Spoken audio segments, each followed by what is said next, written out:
இப்போ எத்தனை பேர் சந்தோஷமாக இருக்கிறீங்க? ஏற்கனவே ஒரு வசனம் சொன்னேன். தேவ புத்தர்கள் கர்த்தருடைய சந்நிதிக்கு வந்தாங்க. கூட யார் வந்தா? சாத்தானும் இங்கே வந்திருக்கானா இல்லையா? நல்லா சொல்லுங்க.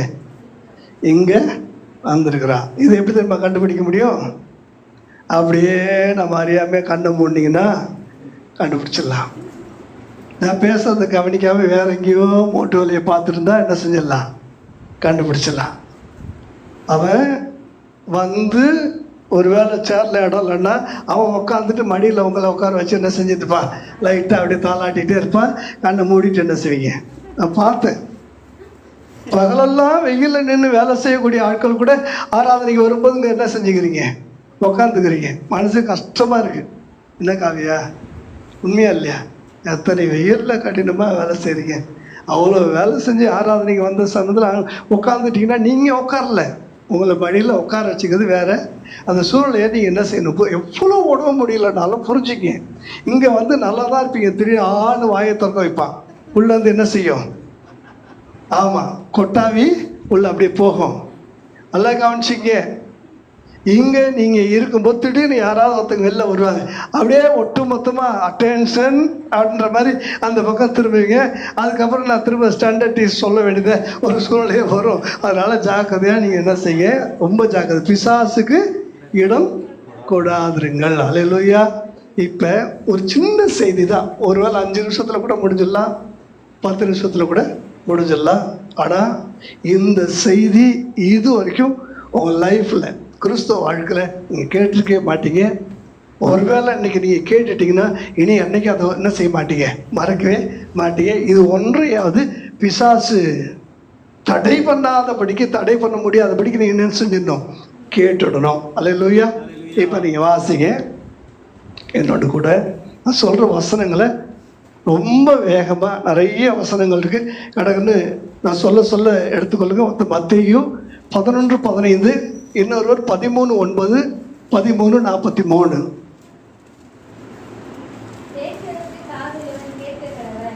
அப்படியே 13:9, 43.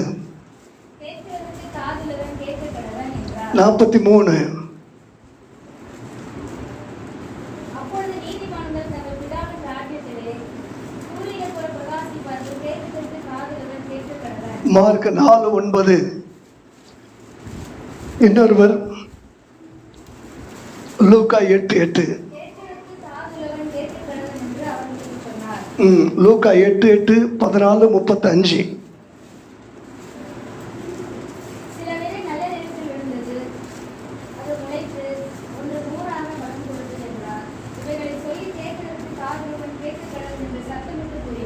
ம் 14:35 வாசிச்சிங்களா? மத்தேயு 13:16.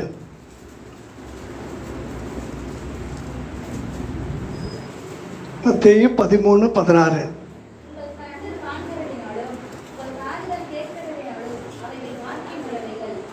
வெளிப்படுத்தும் விசேஷம் 2வது அதிகாரம் 7, 11, 17, 29.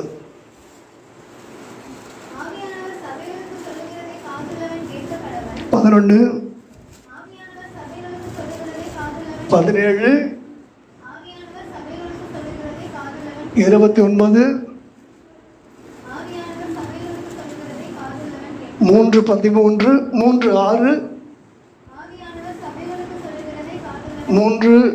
3:6,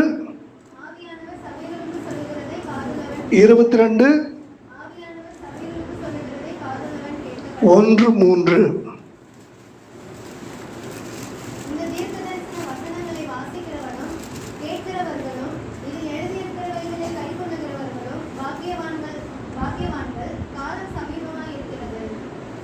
கவனிங்க. இவ்வளோ வசனங்கள் வாசிச்சோல்ல, எத்தனை பேர் நீங்கள் குறித்து வச்சுருக்கீங்கன்னு தெரில. எல்லா தேவனுடைய பிள்ளைகளுக்கும் இனி வரக்கூடிய காலகட்டங்களில் நீங்கள் இதெல்லாம் குறித்து நீங்கள் என்ன செய்யணும்? வைக்கணும். ஒரு நோட்டும் ஒரு பேனாவும் நீங்கள் வச்சுக்கணும். கண்டிப்பாக குறிக்கணும். இவ்வளோ வசனத்தில் பொதுவாக ஒரு வார்த்தை வந்துச்சு பாருங்கள். அது என்ன சொல்லுங்கள்? நல்லா சொல்லுங்கள். காது காது காதும் வச்ச மாதிரி இன்றைக்கி நான் சொல்ல போகிறேன். காதில் மட்டும் வச்சுக்காதீங்க, அதை உள்ளே கொண்டு போய் மனசில் வச்சுக்க. சரீரத்தில் எது மிக முக்கியமான உறுப்பு? அல்ல சொல்லு. சரீரத்தில் ரொம்ப முக்கியமாக, சும்மாலாம் சொல்லக்கூடாது, சரீரத்தில் ரொம்ப முக்கியமான உறுப்புன்னு இது வரைக்கும் நீங்கள் கேட்டது எது? இருதயம். ரொம்ப முக்கியமான உறுப்பு எது? இருதயம். ஆனால் இன்றைக்கு முடிவில் நீ எதை தான் முக்கியமான உறுப்பு? ஒரு வீட்டுக்கு எது ரொம்ப முக்கியம் சொல்லுங்க? வாசல் தான் முக்கியம். வாசல்களே உங்கள் தலையை உயர்த்துங்கள். வாசிச்சு பாருங்க, சங்கீதம் 24வது அதிகாரம் 7வது வசனம் 9வது வசனம் வாசிச்சு பாருங்க.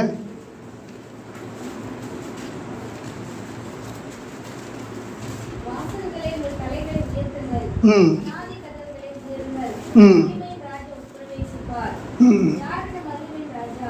9வது வசனம் 7வது வசனம் வச்சிங்களா?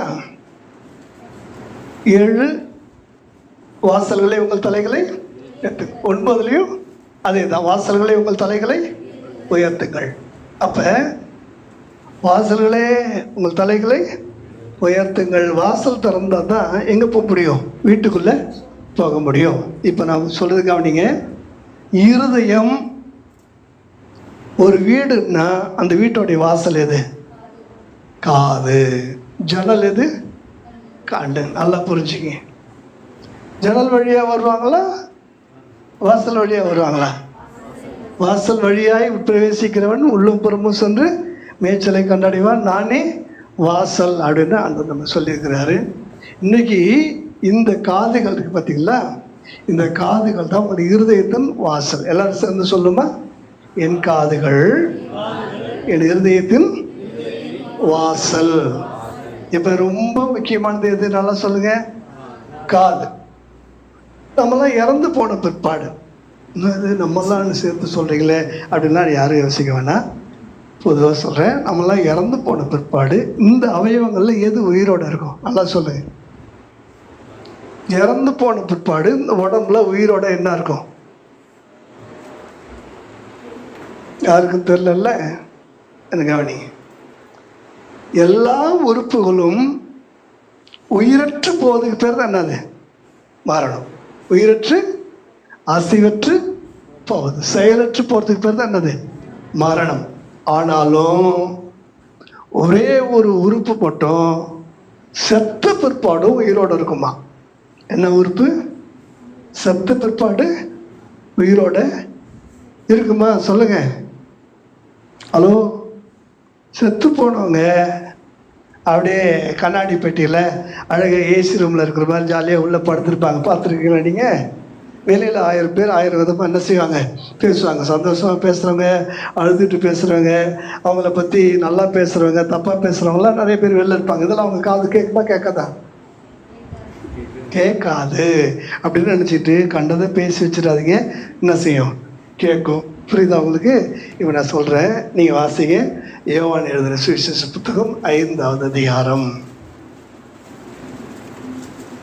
யோவான் எழுதின சுவிசேஷம் 5வது அதிகாரம் 24வது 25வது வசனம். ம்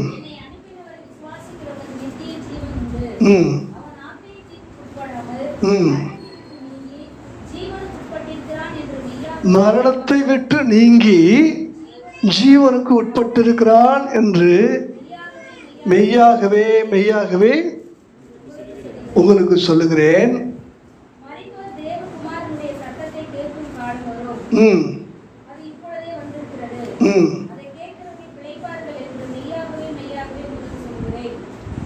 இது சொல்லுங்க. இந்த வசனத்தை எல்லாரும் வாசிங்களா? மரித்தோர் தேவனுடைய சொல்லுங்க, அந்த வசனத்தை சொல்லுங்க.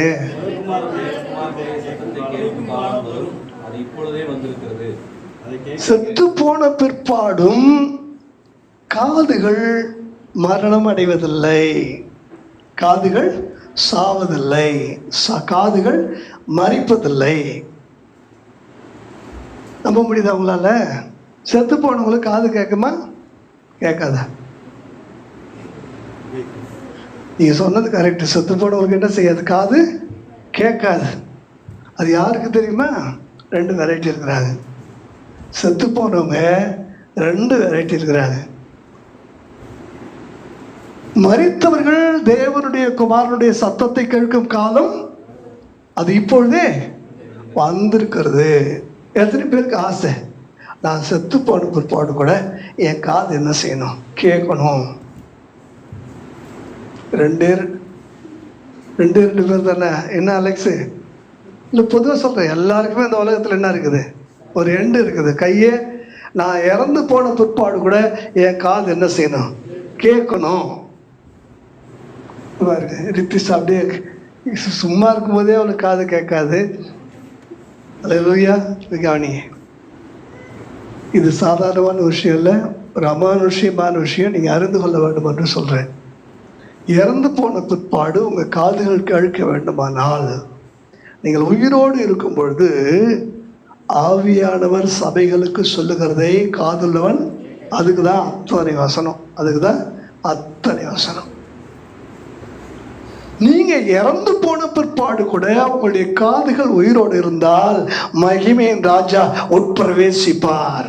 மரித்தோர் அழிவில்லாதவர்களாக உயிரோடு கூட எழுந்திருப்பார்கள். கரங்களை தட்டி கர்த்தரை மகிமைப்படுத்துவோமா? ஹல்லேலூயா. ஒருவேளை உங்க காதுகள் கேட்கலன்னு வச்சுக்கலேன், காதில் கேட்கலன்னா நீங்க உயிரோட, நான் உதாரணத்துக்கு அது இப்பொழுதே வந்திருக்குன்னு ஆண்டவர் சொன்னார்ல, வாசிச்சு பாருங்க. 11வது அதிகாரம், யோவான் 11வது அதிகாரம், யோவான் 11வது அதிகாரம் 43வது வசனம்.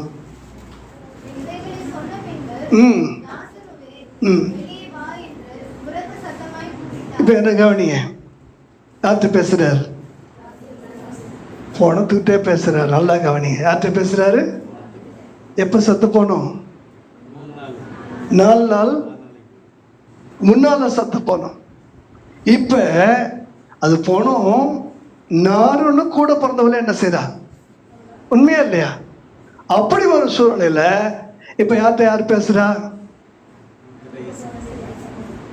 யார்கிட்ட பேசுறாரு? உணர்ந்துட்டு பேசுறாரு. ஒருவேளை லாசருக்கு காதுல உள்ளன்னா உள்ள இருந்து வெளில வந்திருப்பானா? சொல்லுங்க. நீ பெருசா பேசுறீங்க. 4 நாள் கழிச்சா உயிரோட வந்தா எல்லாம் நம்ம பேசுறோம். அதுக்கு என்ன காரணம் தெரியுமா? மார்த்தாலே நீ அநேக காரியங்களை குறித்து கவலைப்பட்டு கலங்குகிறாய். தேவையானது ஒன்றே. மரியாள் தண்ணி விட்டு எடுபடாத நல்ல பங்கை பாதத்தில் தெரிந்து கொண்டது போல இயேசுவின் வார்த்தைகளை கேட்கிற காதுகளை கொண்டவன் இந்த லாசரு. கரங்களை தட்டி கர்த்தரை மகிமைப்படுத்துமா? உயிரோடு இருந்த காலத்துல ஆவியானவர் பேசின வார்த்தைகளை, ஆண்டவர் இயேசு பேசின வார்த்தைகளை கேட்பதற்கு ஆசையாய் அவளோடு இருந்தவன். அதனாலதான் செத்து போன பிற்பாடும் அப்படியே குரல் அவனுக்கு என்ன செய்யுது?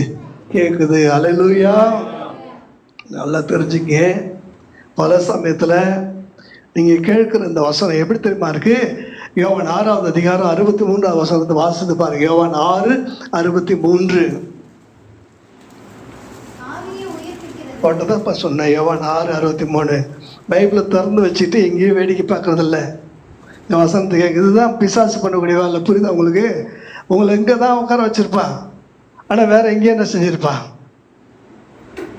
அல்லேலூயா. வாசிங்க. ஆவியோ உயிர்ப்பிக்கிறது உதவாது. நான் உங்களுக்கு சொல்லுகிற வசனம் ஆவியாயும், நான் உங்களுக்கு சொல்லுகிற வசனம் எப்படி இருக்கு? இப்போ அந்த வார்த்தை இந்த காதுக்குள்ள போக போக போக போக போக உள்ள என்ன ஆயிடுச்சு? உள்ள நானே உயிரும் உயிர்ப்புமாய் இருக்கிறேன். ஆர்சி பைபிள் அழகா இருக்கும். நானே உயிரும் உயிர்ப்புமாய், நானே ஜீவனாய் இருக்கிறேன், நானே உயிர்த்தெழுதலும் ஜீவனுமாய் இருக்கிறேன். இங்க ஆவியாயும் ஜீவனாயும் இருக்கிற வசனம் இந்த காதுக்குள்ள போய் போய் போய் போய் இப்ப இந்த காதுல அந்த உயிர் தங்கிடுது, அந்த ஆவி தங்கிடுது. அதனால நீங்க இறந்து போன பிற்பாடு கூட காது எப்படியா இருக்கா? காது உயிரோட இருக்குதா? அல்லேலூயா சொல்லுமா? அல்லேலூயா. இப்ப நல்லா கவனிங்க, இறந்து போகும்போது என்ன சம்பவிக்குதுன்னு யோவான் 5வது அதிகாரம் 24வது வசனத்துல, மரணத்தை விட்டு நீங்கி ஜீவனுக்கு உட்பட்டிருக்கிறான் என்று மெய்யாகவே மெய்யாகவே எல்லாம் சொல்லுங்க. மரணத்தை விட்டு நீங்கி எல்லாம் சேர்ந்து சொல்லுங்க. இந்த உலகம் மரணித்து விட்டான் என்று சொல்லி பார்க்குது. மரணத்து விட்டான் என்று ஒரு மரணத்தை பார்க்குது. ஆண்டவர் சொல்றார் அவன் மரணத்தை விட்டு நீங்கி எங்க போயிட்டானா? ஜீவனுக்குள்ள போயிட்டான்றார். புரியுதா உங்களுக்கு? அப்ப நம்ம என்ன நினைக்கிறோம்? ஐயோ அவன் செத்து போயிட்டான்னு நம்ம நினைக்கிறோம். ஆண்டவர் சொல்றாரு அவன் சாகல, மரணத்தை விட்டு நீங்கிறான். அப்படின்னா உண்மையான சாவு எது? இந்த உடல்ல எல்லாருமே மரணத்தை சுமந்து வாழ்ந்துட்டு இருக்கிறோம். நல்லா புரிஞ்சுக்க, மரணத்தை சுமந்து வாழ்ந்து கொண்டு இருக்கிறோம். அப்ப எப்ப மரணத்தை விட்டு நீங்கிறோம்? இந்த உலகம் மரணம்னு ஒண்ணு சொல்லுது பார்த்தீங்களா? அப்பதான் நம்ம மரணத்தை விட்டு எங்க வரோம்? வேலையில ஒரு ஐயோ நான் நிர்பந்தமான மனுஷன், யார் என்னை இந்த மரண சரீரத்திலிருந்து, புரியுதா உங்களுக்கு? அப்ப இந்த சரீரத்துல எது வாசம் பண்ணுது? மரணம் வாசம் பண்ணுது. இந்த சரீரத்துல மரணம் வாசம் பண்ணுகிறது. ஆனா உலகம் நினைக்குது நம்ம உயிரோட இருக்கிறோம்னு சொல்லி நினைக்குது. இந்த சரீரத்தை விட்டு வெளியில உயிர் போகும்போது உலகம் நினைக்குது நம்ம செத்து போயிடும் நினைக்குது. ஆனா ஆண்டவர் சொல்றாரு இப்பதான் நீ மரணத்தை விட்டு எங்க வந்துட்ட? வெளியில வந்துட்ட. ரெண்டு காரியத்தை சொல்ற கவனிங்க. ரட்சிக்கப்பட்டவர்களுக்கு இப்பொழுது சரீரத்துக்கு உட்பட்ட ஜீவன். நல்லா கவனிங்க, இந்த ரெண்டு காரியத்தை சொல்றேன், எப்பொழுதும் மறக்காதீங்க. ரட்சிக்கப்பட்டவர்களுக்கு இப்பொழுது இந்த வாழ்வு சரீரத்துக்கு உட்பட்ட ஜீவன். அதுக்கு அடுத்தது மரித்த பிற்பாடு ஜீவனுக்கு உட்பட்ட சரீரம். புரியுதா உங்களுக்கு? இப்ப சரீரத்துக்கு உட்பட்ட ஜீவன், அப்பொழுது ஜீவனுக்கு உட்பட்ட, புரியுதா உங்களுக்கு? ஜீவன் இப்ப சரீரத்துக்குள்ள தானே ஜீவன் இருக்கு. அப்ப எதுக்குள்ள ஜீவன் இருக்கும்? ஜீவனுக்குள்ள சரீரம் இருக்கும்.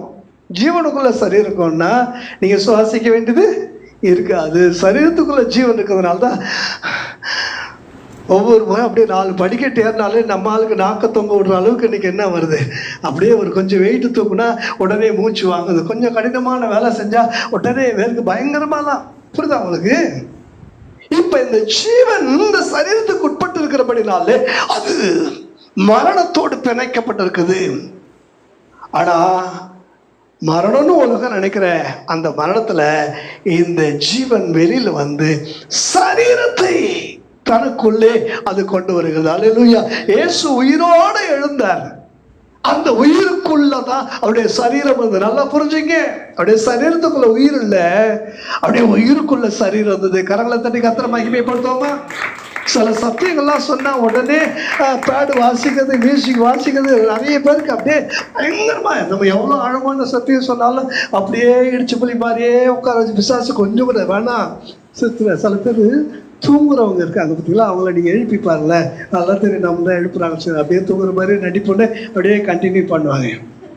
பார்த்துருக்கீங்களா?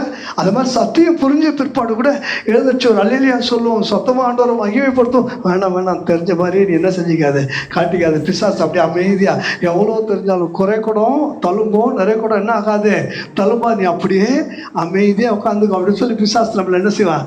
சொல்கிறேன்னு சத்தியத்துக்காக சத்தமாக அல்லேலூயா சொல்கிறது தான் ஃபர்ஸ்ட் ஸ்டெப்பு. உண்மையான சத்தியம் தெரிய வரும்போது நம்ம அறியாமலேயே ஆமேன்னு சொல்லுவதோ ஆண்டவரை மகிமைப்படுத்துவதுதான் அவர் நமக்கு கொடுத்ததான மிகப்பெரிய வரம். அல்லேலூயா. சந்தோஷமா இருக்கிறீங்க? இன்றைக்கு என் சரீரத்துக்குட்பட்ட இந்த ஜீவன் நாளைக்கு ஜீவனுக்குட்பட்ட சரீரமாக அது மாறும். அல்லேலூயா. நீங்க கவனிச்சு பாருங்க. இப்ப ஜீவன் இயேசுடைய சரீரத்தை உள்வாங்கிட்ட பிற்பாடு அந்த சரீரத்துல என்ன இருந்துச்சு? காயம் இருந்துச்சா? தழும்பு இருந்துச்சா? அந்த சரீரத்தில் அடையாளம் இருந்துச்சா? அந்த சரீரத்தில் எலும்பு இருந்துச்சா? சதை இருந்துச்சா? சொல்லுங்க. எலும்பு இருந்துச்சா? இருந்துச்சு. ஆனா ஜீவன் ஒரு செகண்ட்ல அதை மறைக்கலாம், ஒரு செகண்ட்ல அதை காட்டலாம். பூட்டப்பட்ட அறைக்குள்ள போகலாம். அதுக்கு எந்த தடையும் இல்லை. அதுக்கு எந்த தடையும் இல்லை. தூரமும் இல்லை, நேரமும் இல்லை. எவ்வளவு தூரத்தையும் இமை பொழுதுல கடக்கலாம். எல்லா நேரத்துக்கும், கடந்த காலத்துக்கும் கடந்து போகலாம், எதிர்காலத்துக்கும் பறந்து போகலாம், நிகழ்காலத்துல இருந்து பார்க்கலாம். முக்காலத்துல வாழக்கூடிய பாக்கியம் அந்த ஜீவனுக்கு மட்டும்தான் உண்டு. அல்லேலூயா. ஜீவனுக்கு உட்பட்ட சரீரம். இன்றைக்கு சரீரத்துக்கு உட்பட்ட ஜீவன்ல நீங்க என்ன செஞ்சிருக்கிறீங்க? வாழ்ந்துட்டு இருக்கிறீங்க. இதே ரட்சிக்கப்படாதவர்களுக்கு சொல்ற, ரட்சிக்கப்படாதவர்களுக்கு இன்றைக்கு சரீரத்துக்கு உட்பட்ட ஜீவன் அது எல்லாருக்கும் ஒரே மாதிரிதான். ஆனா நாளைக்கு மரணத்துக்கு உட்பட்ட சரீரம். நல்லா கவனிங்க. எதுக்கு உட்பட்ட சரீரம்? மரணத்துக்கு உட்பட்ட சரீரம். அது நரகத்துக்கு உட்பட்ட சரீரம். அவியாத அக்கினிக்கு உட்பட்ட சரீரம். சாகாத புழுக்களுக்கு உட்பட்ட சரீரம். புரிந்து கொள்ளுங்கள், புரிந்து கொள்ளுங்கள்.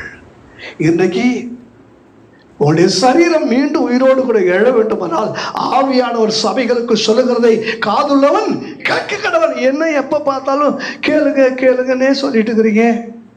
நாங்க கேட்கலையா? கொஞ்சம் ஏமாத்தீங்கன்னா கூட முக்கியமான ஒரு வார்த்தை கேட்காதபடி விசுவாசம் என்ன செஞ்சிருவான்? எடுத்து போட்டுருவான். தேவனுடைய வார்த்தைகள் ஒவ்வொன்றும் ஆவியாயும் ஜீவனாயும் இருக்கு. ஒரு வேண்டிய வார்த்தைகள் வரும்போது ஒரு செகண்ட்ல பிசாசு உங்களுடைய கவனத்தை என்ன செஞ்சிருவான்? ஆமா, இயேசு உபவாசம் இருந்தபோது அவரையே என்ன செய்யறான்? உப்பரியின் மேல கொண்டு போய் நிறுத்துறான்.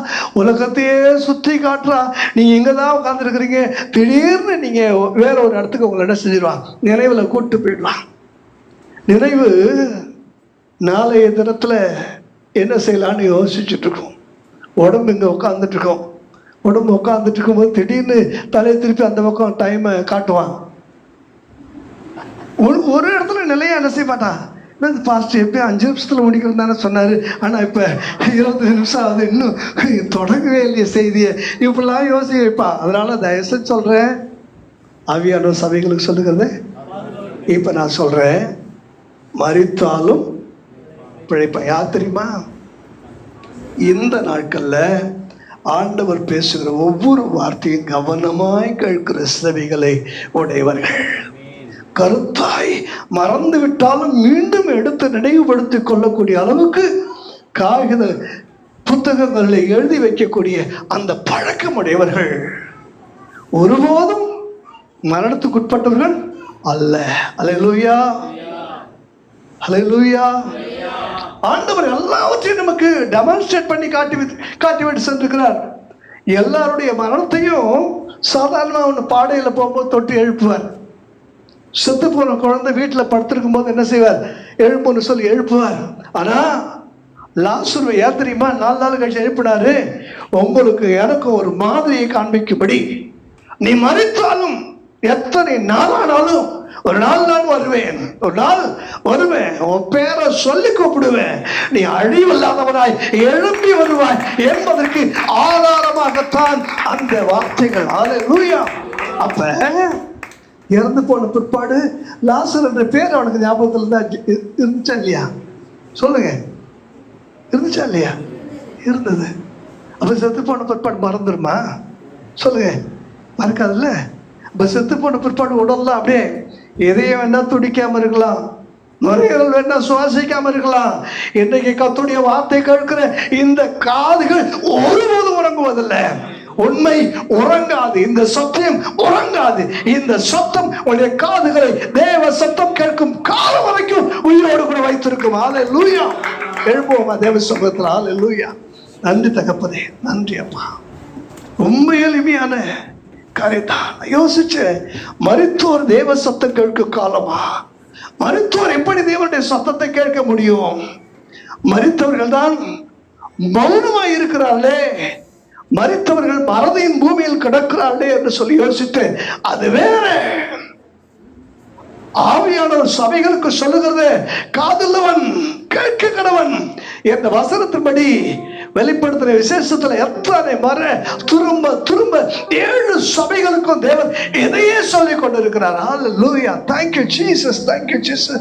கொஞ்ச நாள் ஆண்டவரே, இது நாள் வரைக்கும் நான் உங்க வார்த்தையை எங்கோ ஞாபகத்துல ஆண்டவரே சரியா கவனிக்காம ஏதோ ஒரு நினைவில் இருந்திருக்கிற ஐயா, இனியும் ஆலயத்துக்கு வரும் பொழுதெல்லாம் வேறு சத்தத்துக்கு என் செவிகள் சாயாது தகப்பனே, வேறு எந்த சத்தத்துக்கு என் செவிகளை சாய்க்க மாட்டாண்டவரே.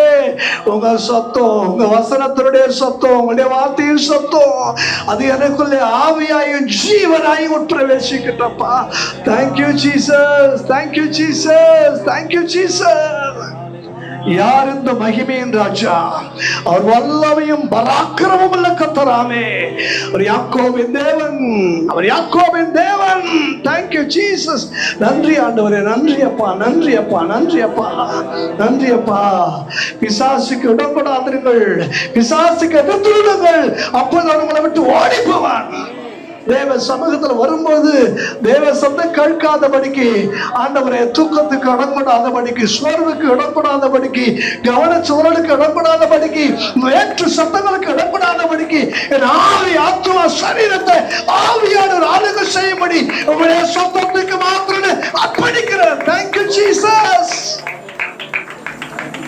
இன்றைய சத்தத்துக்கு உண்மையாய் செவி கொடுப்பீர்களானால் இப்பொழுது சொல்லப்படுகிற ஆசீர்வாதங்கள் எல்லாம் உங்கள் மீது வந்து பலிக்கும் என்று சொல்லி மோசே சொன்னது போல, மோசேக்கு கர்த்தர் சொன்னது போல, எஸ், இன்றைக்கு உண்மையாய் இந்த சத்தத்துக்கு செவி கொடுக்கிற நீங்கள்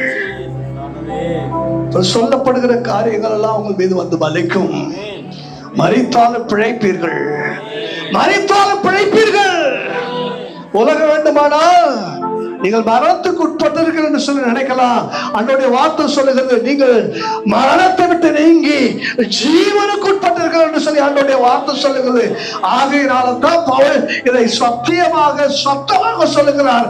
மரணமே உன் கூர் எங்கே, பாதாளமே உன் ஜெயம் எங்கே என்று சொல்லி கேட்கக்கூடிய அளவுக்கு அந்த சத்தியத்தினுடைய சத்தம் இந்த அளவுக்கு ஒலிக்கிறது. அது நம்முடைய வாழ்க்கையில நிறைவேற்ற கரங்களை தட்டி கர்த்தரை மகிமைப்படுத்துவோமா? Thank you Jesus, thank you Jesus, thank you Lord. நன்றி நன்றி நன்றி, நன்றியோடு நன்றியோடு நன்றியோடு மை ஸ்தோத்திரிக்கிறோம். Thank you Lord, thank you Lord. நன்றி அப்பா, நன்றி அப்பா, நன்றி அப்பா. Thank you Lord. ஆண்டவருடைய வார்த்தைகளுக்காக நன்றி சொல்லி, ஆண்டவரே ஒரு சின்ன சத்தியம் போல இருக்கலாயா, இந்த ஒரு தீப்பொறிதான் என் ஆவிக்குரிய வாழ்க்கையை பற்றி எரியக்கூடிய, சுடர் விட்டு எரிந்து பிரகாசிக்கக்கூடிய விளக்காய் மாற்ற போகிற ஒரு தீப்பொறி தகப்பனே. இந்த தீப்பொறி சத்தியம் ஒவ்வொருவரையும் பற்ற வைக்கும்படி எங்களை தாழ்த்தி உடைய பாதத்தில் அர்ப்பணிக்கிறோம் என்று சொல்லி ஆண்டவருடைய வார்த்தைகளுக்காக நன்றி சொல்லி அருமையான சகோதரர் ஜோஷு அவர்கள் ஜெபிப்பார்கள். Thank you Lord. தகப்பனே உமக்கு நாங்கள் நன்றி செலுத்துகிறோம். நன்றி நன்றி செலுத்துகிறோம். நன்றி செலுத்துகிறோம். நன்றியோடு வசனத்தை கேட்கிற காதுகள் பாக்கியமுள்ள இந்த பாக்கியத்தின் நீரங்களுக்கு தந்தபடினாலே நம்மை நாங்கள் சோத்தரித்து துதிக்கிறோம் அப்பா. ஆண்டவரே தகப்பனே, நானே உயிர்த்தெழுதலும் ஜீவனுமாய் இருக்கிறேன், என்னை விசுவாசிக்கிறவன் மரித்தாலும் பிழைப்பான். ஆண்டவரே தகப்பனே, மரித்தோர் தேவனுடைய தேவகுமாரனுடைய சத்தத்தை கேட்கும் காலம் வரும், அது இப்பொழுதே வந்திருக்கிறது, அதை கேட்கிறவர்கள் பிழைப்பார்களே. ஆண்டவரே, ஆவியானவர் சபைகளுக்கு சொல்லுகிறதை காதுள்ளவன் கேட்க கடவுள் எழுதியிருக்கிறபடியே ஆண்டவரே, ஆண்டவருடைய வார்த்தைகளை இந்த நாட்களிலே ஆண்டவரே நாங்கள் கவனித்து கேட்கிறதுக்குரிய ஆவியை எங்களுக்கு தந்திருக்கிறதுக்காக நாங்கள் நன்றி செலுத்துகிறப்பா. ஆண்டவரே, எங்களுக்கு விரோதமாய் போராடுகிற எல்லா விதமான அந்தகார கிரியைகளை ஆண்டவரே சத்தியத்தை விட்டு திரும்ப போராடுகிற ஆவிகளை இயேசு கிறிஸ்துவின் நாமத்தினாலே நாங்கள் எதிர்த்து நிற்கிறோம் அப்பா. பிசாசானவனுக்கு எதிர்த்து நில்லுங்கள், அப்பொழுது அவன் உங்களை விட்டு விலகி ஓடி போன்று எங்களை எதிர்த்து நிற்கிற எல்லா காரியங்களும் விரோதமாக இயேசுவின் நாமத்தினாலே நாங்கள் நிர்மூலப்படுத்துகிறோம். ஹalleluya. ஹalleluya, ஹalleluya. கர்த்தர் தாமே ஆண்டவரே எல்லா தடைகளையும் நீக்கி போட்டு ஆண்டவரே ஆவியானவர்களுக்கு ஜெயம் கொடுக்கிற கர்த்தராய் இருக்கிறார். வெள்ளம் போல சத்துரு வந்தால் ஆவியானவர் அவனுக்கு விரோதமாய் கொடியேற்றுகிற தேவனாய் இருக்கிறபடியால் உம்மை நாங்கள் ஸ்தோத்திரிக்கிறோம்.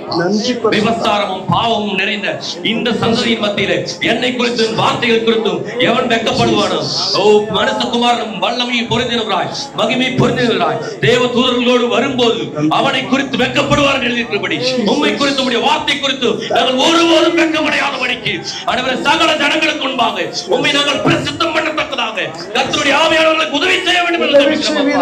ஹalleluya. உம்முடைய கரத்திலே எங்களை தாழ்த்தி படைக்கிறோம் சுவாமி. கோடான கோடி நன்றி செலுத்துகிறோம் அப்பா.